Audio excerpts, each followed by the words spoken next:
Hey everyone, Demonite here. So a while ago I made a video about my opinion on the Borderlands 2 patch where I mostly talked about Axton, and that video got a good amount of attention with over 3000 views, which is really good for my channel, and also a lot of people seem to agree with me. So in this video I want to talk about what exactly I would like to see changed about Axton in a future patch, and I want to go over each skill individually and how I personally would change them. I highly recommend you watching the entire video, but if you really don't want to, there's a conclusion of everything at the end, so you can click on the screen right now or on the link in the description to skip everything else. Alright, first let's start with the Saber turret. Without any skills, the turret deals 255,000 damage on OP8 on an unselect target, which is a bit low, but just for the turret alone it's not that terrible actually. Some other skills Axton has are what pulls the damage down, but I'll get to that when I talk about those skills. So on the turret itself, I think around a 15% increasement in damage would be reasonable. One of the skills that pulls the turret's base damage down is Scorched Earth. If you spec into Scorched Earth, the turret's base damage will be put down to 221,000 damage, so roughly 13.5% less damage, which is completely unnecessary in my opinion, and that damage reduction should be removed. The rockets from Scorched Earth deal 222,000 damage and have 120% splash damage, so both together deal 488,000 damage on an unselect enemy on OP8. Now this skill right here is supposed to be the main damage source from the turret, and I really think the damage on this is way too low. Cloud Kill, which got buffed in the patch, deals 1,155,000 damage on an unselect armored enemy at OP8, and unlike the turret it can be boosted by a corrosive relic to bring the damage up to 1,605,000 on an unselect target. If we compare these two, you can clearly see a lack of damage on Scorched Earth. Now Cloud Kill is obviously corrosive only, while Scorched Earth is explosive, so I wouldn't want Scorched Earth to deal as much damage as Cloud Kill, but I think at least a plus 50% increasement in damage, which would bring the damage up to 733,000 in total, is needed, especially since you can't boost the damage with a relic.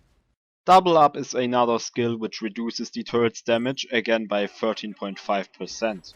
With both Double Up and Scorched Earth, the turret only deals 196,000 damage.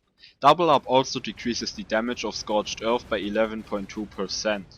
So with Double Up you may get another gun on your turret which increases the fire rate, but I still think the damage decrease is completely unnecessary since the bullets are now slag and won't get the full bonus damage from shooting at a slag target, which decreases the damage again.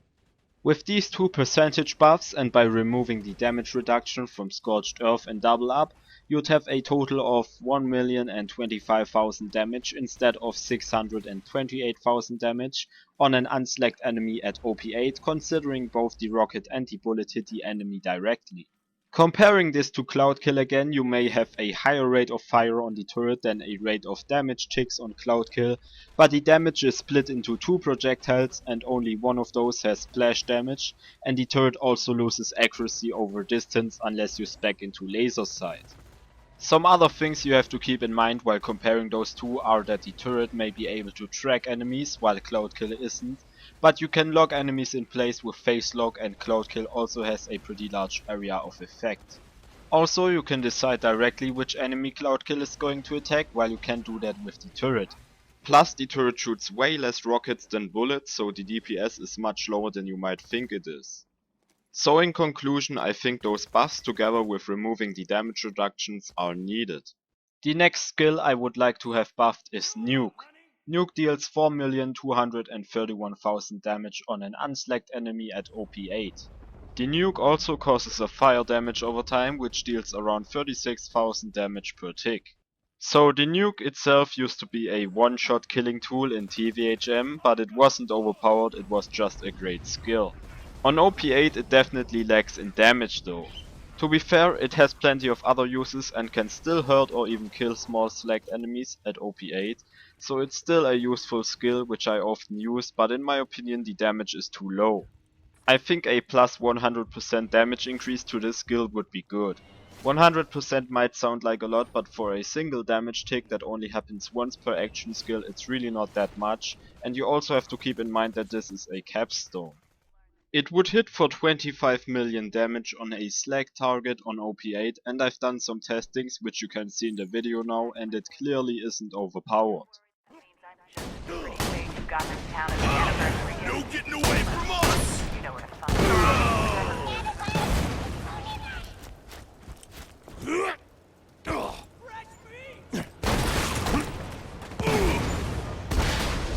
Look out! You don't want none of this, Murph!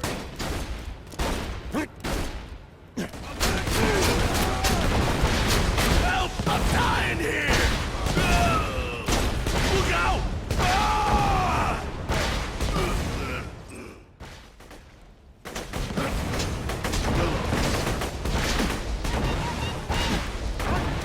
John!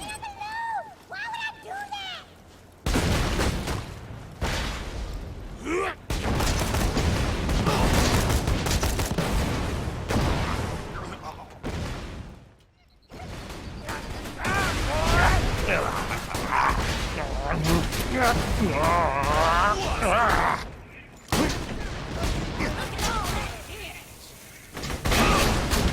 I don't want to die!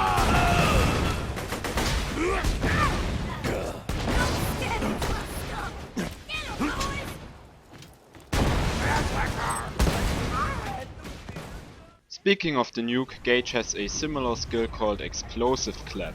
It's not a capstone, so it deals slightly less damage than the nuke, but I think it's still way too low as well.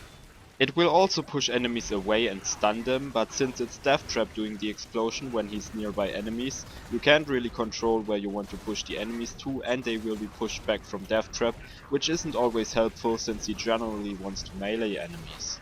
But back to Axton, because this video is about him and not about Gage. The damage over time from Nuke is laughable at best, but since Axton isn't an elemental based character and it's probably just for igniting enemies to make the Nuke look cooler, I don't think this dot needs to be viable.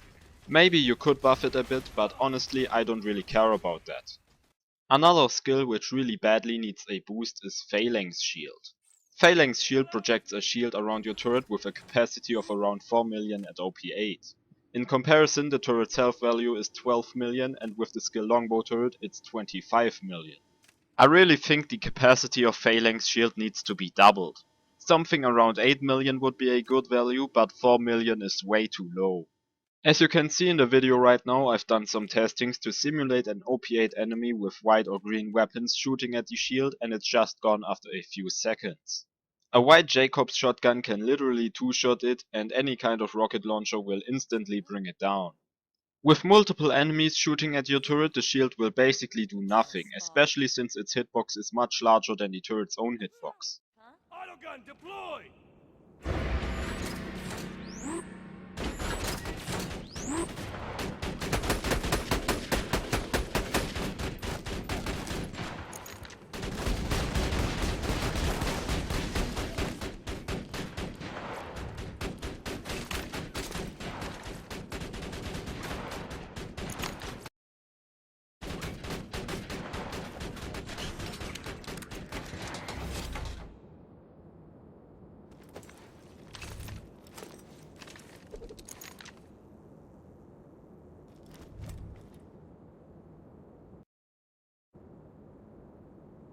It's killing time!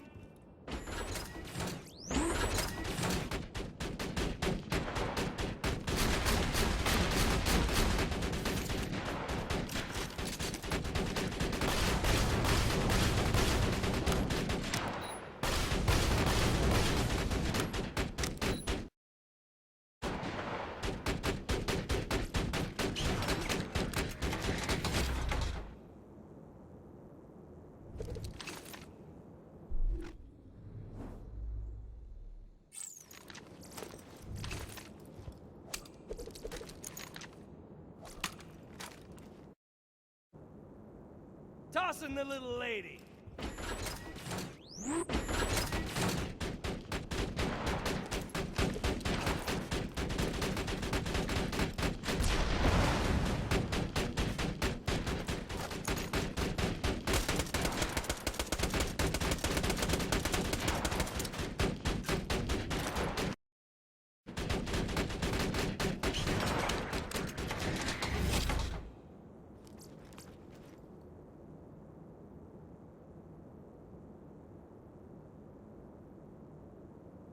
A tie?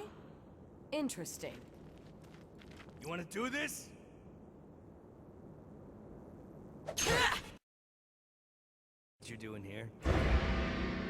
Let's get to killing, sweetheart!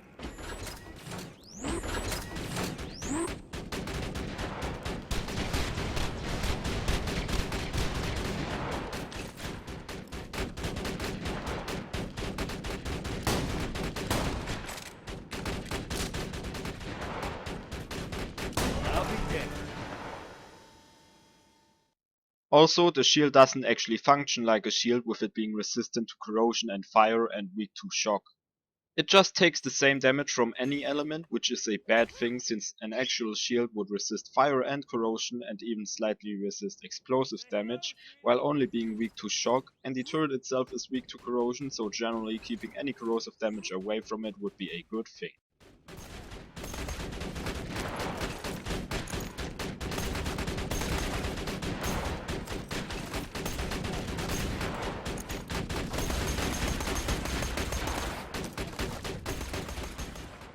The last skill, or rather skill combination, that should be changed is Sentry and Gemini.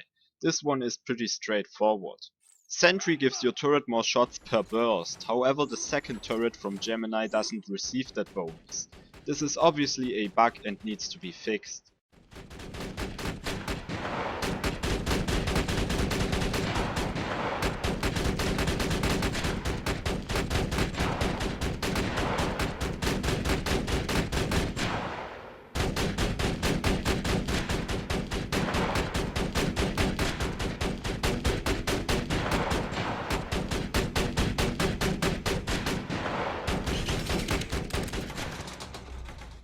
Now I want to talk about two skills that could be changed but most likely aren't going to be changed, especially the second one since it's probably just very hard to change that in the game's coding. The first one is Ranger. Many people consider this skill a bit underpowered since it only gives you 1% per skill point on multiple stats. Investing skill points into Ranger is mostly just a waste of points because 1% for a skill point is really way too low. Even if it boosts so many things, it's just not noticeable enough.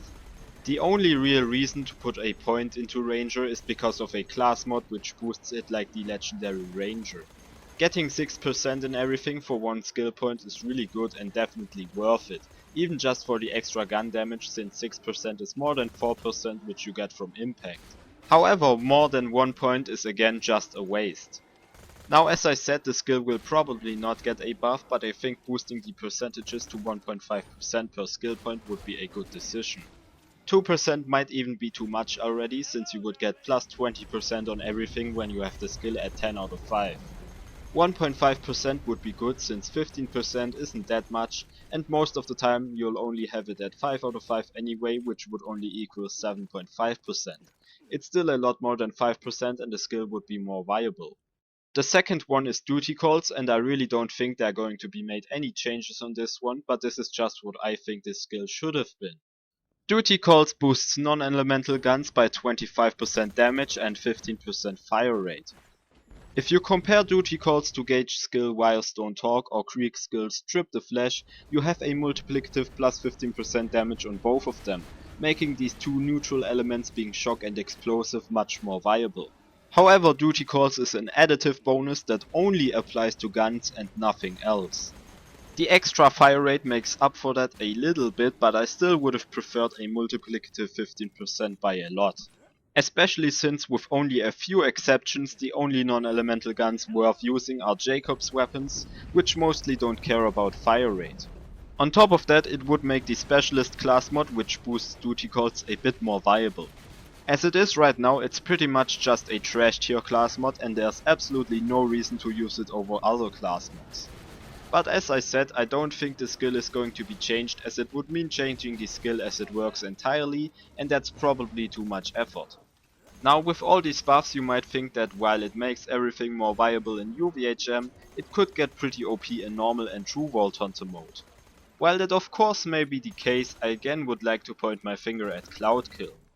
And besides that, do these modes matter at all? We all know there are a ton of things which are overpowered and broken in these modes, but honestly, who cares? If anything, it will help you go through those two annoying modes a lot faster, and if you're a new player it will be a lot easier for you to get used to the game since you're probably not sure what you're doing anyway. But now let's get to the conclusion. What I would like to see changed about Axton is his Saber turret, Scorched Earth, Double Up, Sentry and Gemini, Phalanx Shield, Nuke, and maybe Ranger and Duty Calls. I think the Saber turret itself should get a boost of around 15% in damage, and Scorched Earth should get a boost of around 50% in damage. Also, Scorched Earth and Double Up reduce the damage of the turret, and those two damage reductions should definitely be removed. Double Up also reduces the damage of Scorched Earth, by the way. When using Gemini and Sentry, your second turret will not receive the extra shots per burst from Sentry, which is pretty much just a bug that needs to be fixed. Phalanx Shield has a very low capacity at OP8 compared to the turret's health value and goes down almost instantly. A buff which doubles its capacity would make it viable in the endgame again. The Nuke deals way too less damage on OP8 for a capstone, especially compared to its power in TVHM and early UVHM, and I think a buff of 100% would be reasonable. I tested the damage values it would have on OP8 and it definitely wouldn't be overpowered. Ranger and Duty Calls don't necessarily need a buff and most likely won't be changed anyway, but I personally would like Ranger to be plus 1.5% per skill point, as it would make much more sense to invest points into it. Duty Calls should have been like Gage's Wires Don't Talk or Creek's Strip the Flesh in my opinion. So if it was a multiplicative plus 15% to all non-elemental damage it would be a really cool skill. If you think any of these buffs would make Axton a bit overpowered, I can tell you they won't be on OP8, as I've tested most of the damage values, and when it comes to early game and leveling up, you might as well complain about Cloudkill and other things that got a massive boost in the past. Also, these are just my thoughts of course, and I am really interested to see what you guys think about this. Anyway, thanks for watching everyone and see ya.